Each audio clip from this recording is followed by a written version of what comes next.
आप सभी को मेरा नमस्कार। मैं जानकी पांडे, एसवीएम मलेरकोटला। आज आपके सामने एक बार लेकर के आ रही हूँ कक्षा 10वीं का पाठ मनुष्यता, जिसके कवि हैं मैथिली शरण गुप्त। इस कविता में राष्ट्र कवि मैथिली शरण गुप्त ने मनुष्यों को बताया है कि सही मायने में मनुष्यता क्या होती है। विचार लो कि मृत्यु हो, न मृत्यु से डरो कभी, मरो परंतु यूं मरो कि याद जो करें सभी। कवि मैथिली शरण गुप्त कहते हैं कि विचार लो कि मृत्यु हो, इस बात को समझ लो कि तुम मृत्यु अर्थात तुम नश्वर, एक दिन तुम्हारी मृत्यु हो जानी है, इस बात को समझ लो। न मृत्यु से डरो कभी, तो फिर मृत्यु से डरने की क्या जरूरत है। मरो परंतु यूं मरो कि याद जो करें सभी। लेकिन मौत किस तरह की होनी चाहिए कि आपको मरने के बाद भी लोग क्या करें, याद करें। हुई न यूं सुमृत्यु तो, अगर ऐसी सुमृत्यु, सु माने अच्छा, अगर ऐसी अच्छी मृत्यु नहीं हुई तो वृथा मरे वृथा जिए। वृथा मीन्स बेकार, अगर हम दूसरों के लिए नहीं जिए। यहाँ पर सुमृत्यु का मतलब है कि अगर हमने दूसरों के लिए अपना जीवन परोपकार में नहीं लगाया तो वृथा मरे, बेकार ही हम इस संसार में हमने जन्म लिया और बेकार ही हम इस संसार में मर गए। मरा नहीं वही कि जो जिया ना आपके लिए। कवि मैथिली शरण गुप्त कहते हैं कि जो इंसान दूसरों के लिए ना जिए वह क्या है, जीते हुए भी मरे हुए के समान है। वही पशु प्रवृत्ति है। यहाँ पर एक शब्द देखिए, प्रवृत्ति आया है। प्रवृत्ति मीन्स व्यवहार, ये तो पशुओं का व्यवहार होता है। ये पशुओं का व्यवहार होता है कि वो अपने बारे में सोचते हैं, अपने लिए चरते हैं। ये पशुओं की प्रवृत्ति है। वही मनुष्य है कि जो मनुष्य के लिए मरे। लेकिन इसके विपरीत मनुष्य, सही मनुष्य, असली मनुष्य कौन है, जो दूसरों के लिए अपने जीवन को क्या करेगा, लगाएगा। दूसरों के लिए जिसके मन में सहानुभूति होगी, त्याग की भावना होगी।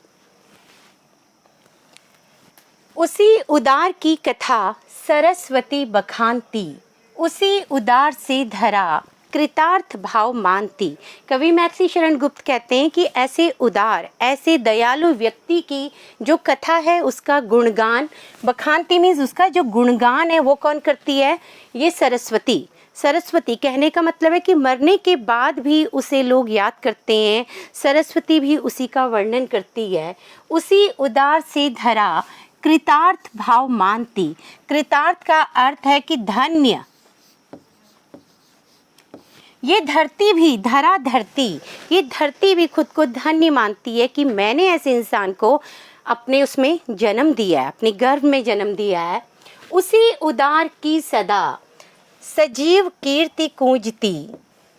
और ऐसे उदार व्यक्ति की ही जो कीर्ति है, जो उसकी प्रशंसा है, वह हमेशा उसकी प्रशंसा इस संसार में गूंजती है। अर्थात हर कोई उसकी प्रशंसा करता है तथा उसी उदार को समस्त सृष्टि पूजती।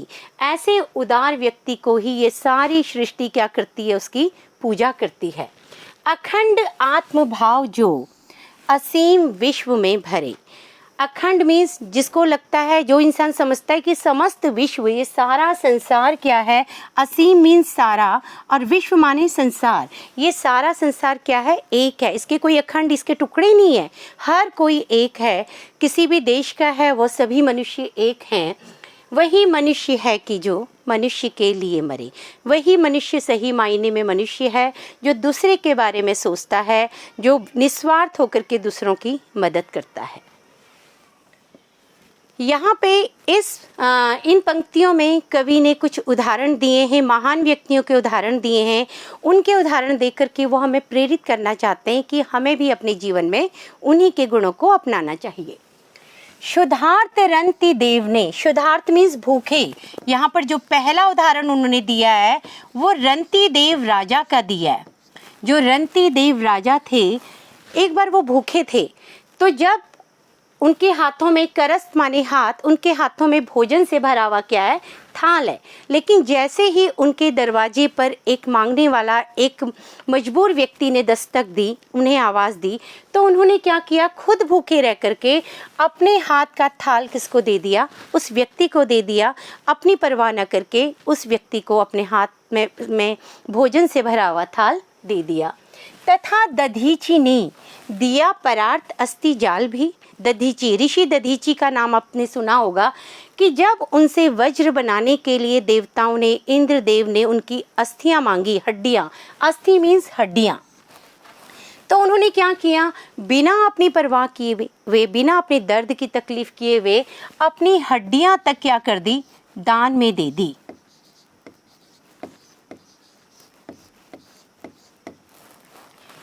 सहर्ष वीर कर्ण ने शरीर चर्म भी दिया। उसी प्रकार कर्ण ने, पांडवों में पांडव कर्ण ने अपने शरीर का चर्म, चर्म माने अपने शरीर की चमड़ी भी क्या कर दी, सहर्ष, खुशी खुशी अपने शरीर की चमड़ी भी खुशी खुशी दान में दे दी।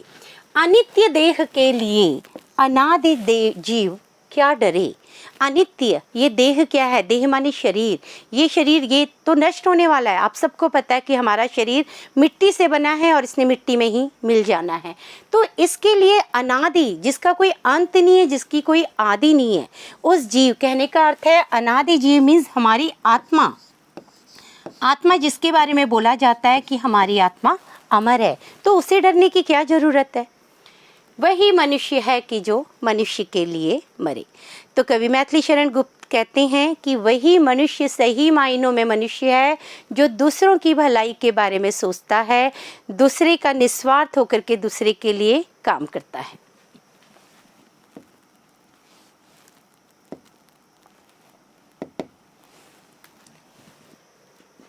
इन पंक्तियों में कवि मैथिली शरण हमें बताते हैं कि सबसे बड़ा धन क्या है, सहानुभूति चाहिए, महाविभूति है यही। विभूति माने धन, विभूति का अर्थ यहाँ पे है धन, और विभूति का अर्थ है सबसे बड़ा धन।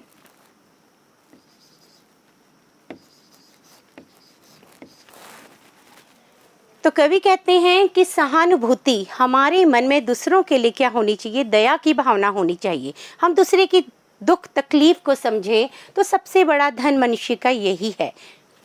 वशीकृता सदैव है, बनी हुई स्वयं मही। मही माने धरती, ऐसे व्यक्ति के वश में ये धरती भी है। आपने देखा होगा कि हम उन्हीं लोगों को याद करते हैं। आज सैकड़ों वर्ष बाद भी हम क्यों महात्मा बुद्ध को हम पढ़ते हैं, क्यों स्वामी विवेकानंद, चाहे फिर वो भगत सिंह हो, चाहे वो चंद्रशेखर आज़ाद हो, क्योंकि उन्होंने क्या किया, परहित के लिए काम किया। अपने हित के बारे में नहीं सोचा, दूसरों के हित के बारे में सोचा। तो ऐसे व्यक्ति के वश में क्या है, पूरी ये मही माने ये धरती भी उसके वश में हो जाती है। विरुद्धवाद बुद्ध का, दया प्रवाह में बहा। अब यहाँ पे एक उन्होंने उदाहरण दिया है महात्मा बुद्ध का। जब महात्मा बुद्ध ने शुरू में अपने विचार रखे लोगों के सामने, तो कहते हैं कि पूरा समाज उनके क्या हो गया, विरुद्ध हो गया, क्योंकि उन्होंने यही विचार रखे कि दूसरों का भला करो, ये संसार क्या है, नश्वर है, मोह माया में ना पड़ो। तो सारा लोग उनके विरुद्ध हो गए। लेकिन धीरे धीरे अपने व्यवहार से महात्मा बुद्ध ने क्या करा कि विनीत लोक वर्ग का क्या न सामने झुका रहा। जो ये लोक वर्ग, लोक माने लोग, वर्ग माने उनका समूह, जो लोगों का समूह था, क्या वो उनके सामने नहीं झुका। कहने का अर्थ है कि जो लोग शुरुआत में उनके विरोध में थे, बाद में वही उनके क्या बन गए, उनकी बातों को मानने लगे, उनके शिष्य बन गए। आहा, वही उदार है, परोपकार जो करे। कवि मैथिली शरण गुप्त करते हैं कि आहा, एक खुशी का भाव देते हैं कि वही व्यक्ति उदार है। उदार मीन्स दयालु, जो क्या कर रहा है, परोपकार, दूसरों का उपकार, अपने बारे में ना सोच करके दूसरों के बारे में जो सोच रहा है, वही व्यक्ति क्या है, सही मायनों में उदार है। वही मनुष्य है कि जो मनुष्य के लिए मरे। मनुष्य कौन है, सच्चा मनुष्य कौन है, जो मनुष्य दूसरों के लिए क्या करता है, अपना जीवन लगाता है। इसलिए इस कविता की पहले 4 पैरों में हमें यही पता चला है कि हमें क्या करना है, दूसरों के लिए, परहित के लिए जीना है।